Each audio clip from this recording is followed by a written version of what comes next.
Welcome to Sew Very Easy. My name is Laura, and today let's make a reversible tree skirt.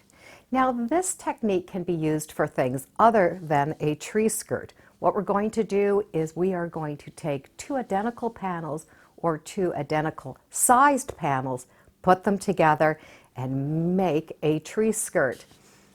This technique involves only stitching once and cutting once. So we're not cutting all of the layers separately, we cut them when they're all done. And we get to use flannel instead of quilt batting, and that way we don't have to quilt it.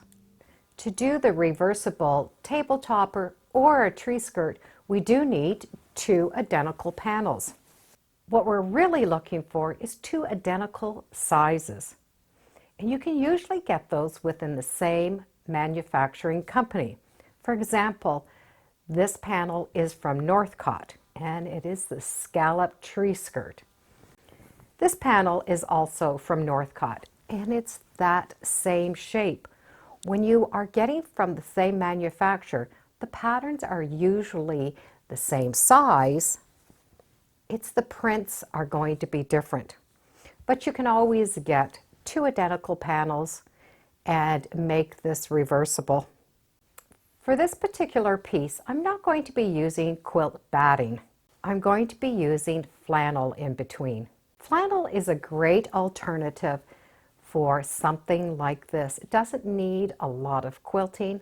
The flannel does hold the layers together, and if you're going to use it on the table, it is thinner, so it's not so bumpy if we need to put something over top of it.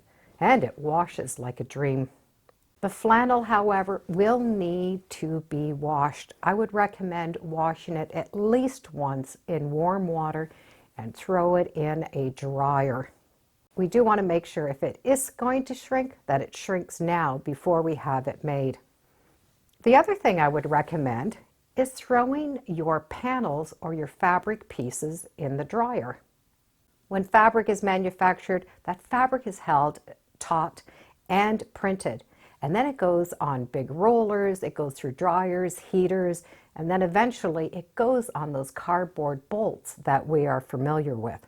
The fabrics are printed the same, but with all this shifting and changing in the washing and the packing, the panels can come a little askew. So putting them in the wash or at least the dryer, the fabric is going to go back to its natural state. It'll be a little bit more relaxed. It also helps take the wrinkles out. These panels are from Northcott. The one is called Here Comes Santa, and this is Old Time Christmas. I will lay up the panels so that the selvages are together and the panels are in the same order. And in this case, there are markings. I have a line B and a line B. Line A, line A. So I'll be able to lay those two layers together. I will put the darkest pattern on the bottom. And I like to have a light surface underneath. If you don't have a light surface, put some white paper underneath. With the darker fabric on the bottom, it will be easier for me to see through these different layers. And working on this big surface is going to be very helpful. So I'll just lay them out and I'm going to match up each intersection as I go along. To match up the pattern, we're going to use a pin and a pin technique. So the first pin is going to go in the fabric straight. I'm going to take the intersection and the point that I want and put that pin down straight. Then I'll be able to match that second piece, put the pin in, and have the pin go straight up and down. And you can have that pin sit between your fingers so that it is straight up and down. We then are going to use the second pin to pin the layers. This pin is just holding them perfectly straight together. If we've used the pin that's going in straight, we've turned it and have put it in. We've taken that bottom fabric and have moved it in one direction, and the top fabric and moved it in the opposite direction. It's only a slight little move, but it can make a difference. So have that first pin going straight up and down, take the second pin And now pin those layers together. So the first pin I'm putting in straight. I'm going to line it up to the second panel. So the pin is going through both points. Smooth out the fabric and make sure that that pin stays in that upright position. And you can see if you do move it, how you've moved that top and bottom fabric. And that's why it's good if we put a second pin. So the second pin holds the layers together, and this positioned the layers. I can now remove that up-down pin.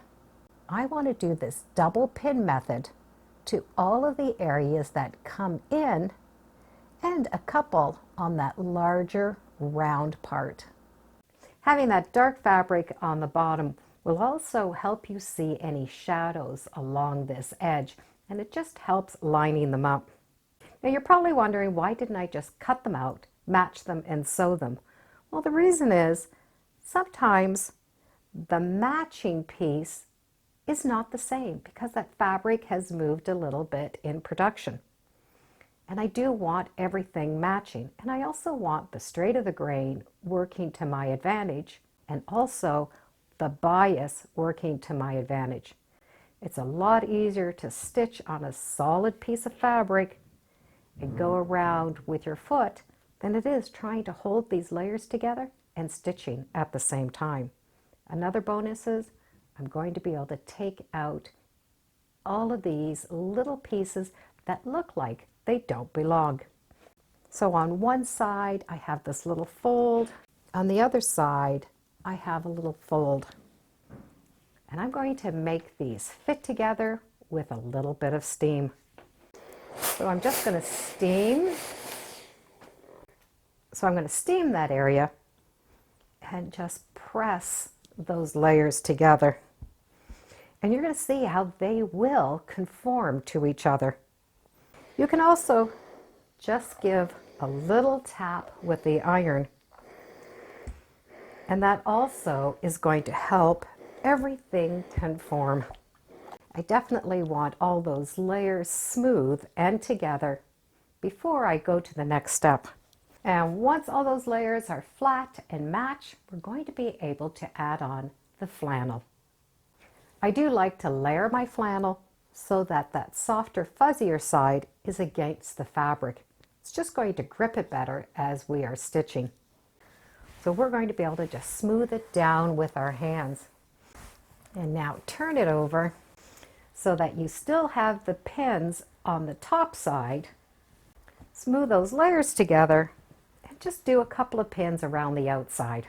If we're going to make a table topper out of this, which means we will not have a piece open and the center cut out, we can now stitch around, remove the pins, and trim.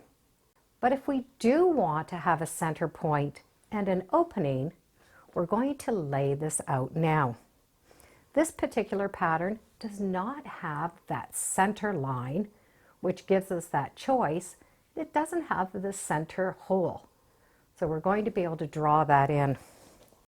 If you have a yardstick, this is a great time to use it. I do want to line up one point to one point.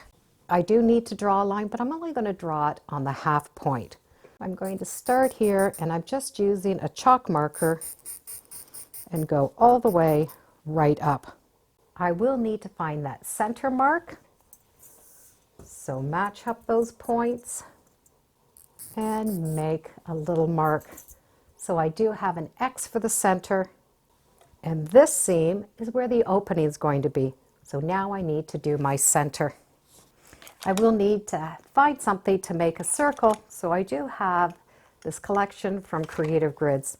They're circle shapes, and they have those center marks for me. So I can place that down on the center point, and now I can go around. This circular line will be a stitching line. So if you don't want to lose some of the pattern, make yourself a smaller circle. So I think I'm going to change it to the smaller circle, and this circle is 2.5 inches.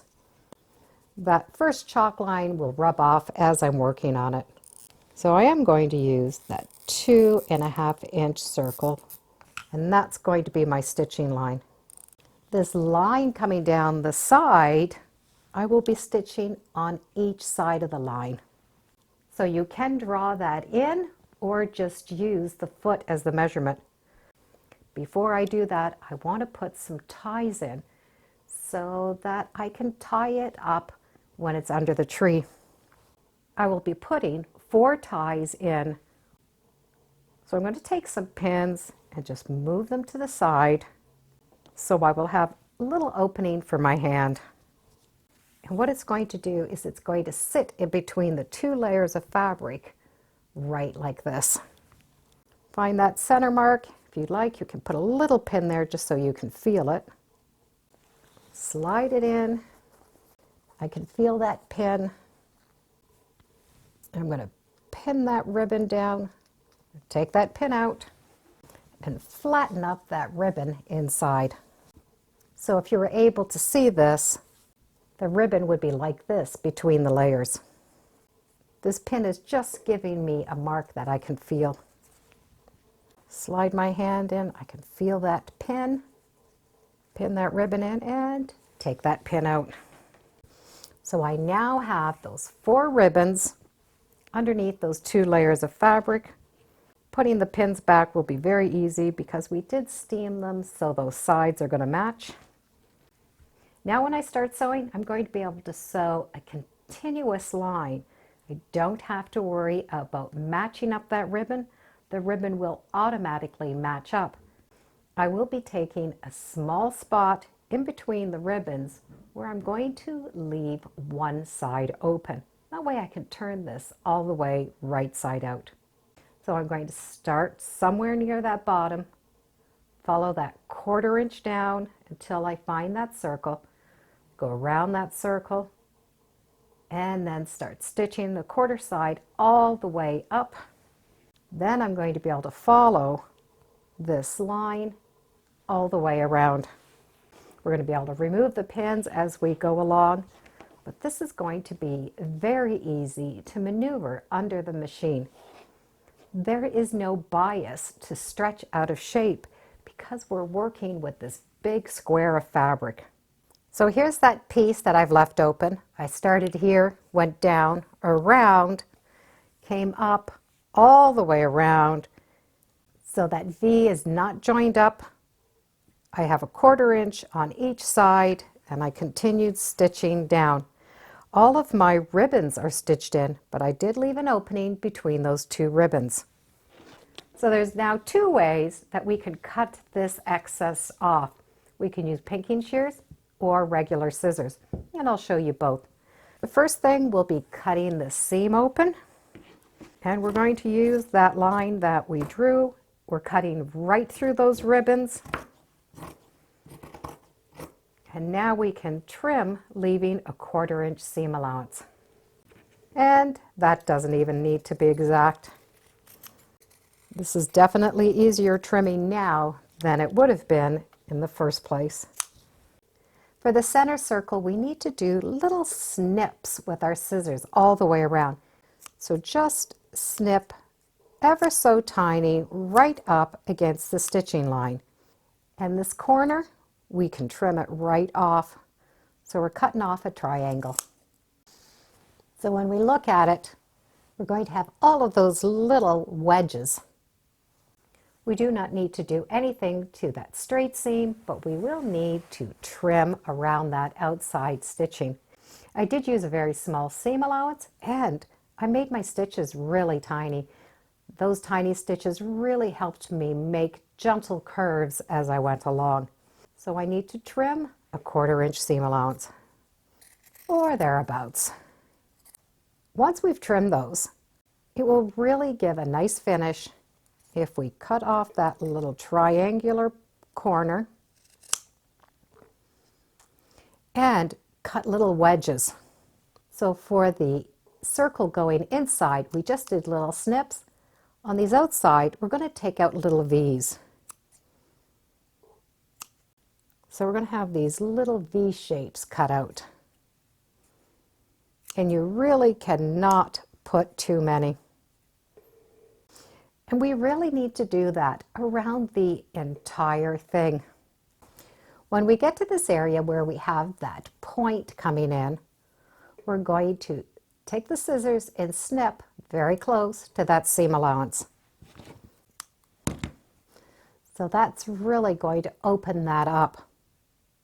Now, if you have pinking shears, we could bypass all of these little snips because the pinking shears will do it for us. So with those pinking shears, just trim right close to that seam allowance. And you can see where I already have those little wedges pre-cut for me. I just love this method of only having to cut out that pattern once. I can now turn the entire thing out through this little opening. And we do want to go through the 2 fabric layers. When we've turned it right side out, those ribbons match up. The center is done. The only thing left is that little opening. We can press those seams in and stitch it closed. Take time, and as you're pressing, make sure all of those seams are coming right to that edge. Because I do have the flannel inside, I will not need to quilt this. I have no worries about batting shifting because there is none, but we still have that weight of a quilt, so it will drape nice around a tree or sit nice on a table. And even though I did cut out the center and the line so that it would go around a tree, it still would look nice on a table. Once you put something here, it's going to cover the hole, and the bows will just be an attractive element. So it looks great from one side, and when we turn it over, it looks great on the second side. And if we just tie those bows on this side, the bows will be noticeable here. By having all of those layers at their natural state before we start means they're going to be that way afterwards when we wash them. So it's always going to look nice. And we don't have to quilt this because of the flannel. We don't have to worry about any of that quilting. It still has a nice thickness, and it is two-sided, which makes it even more fun. All we needed to do was 1 row of stitching and 1 row of cutting, and we were done. This is a fun way to finish unusual panels like the tree skirt. Thank you for joining me today on Sew Very Easy. Feel free to subscribe and come on back. Let's see what we're making next time in the sewing room. Bye for now.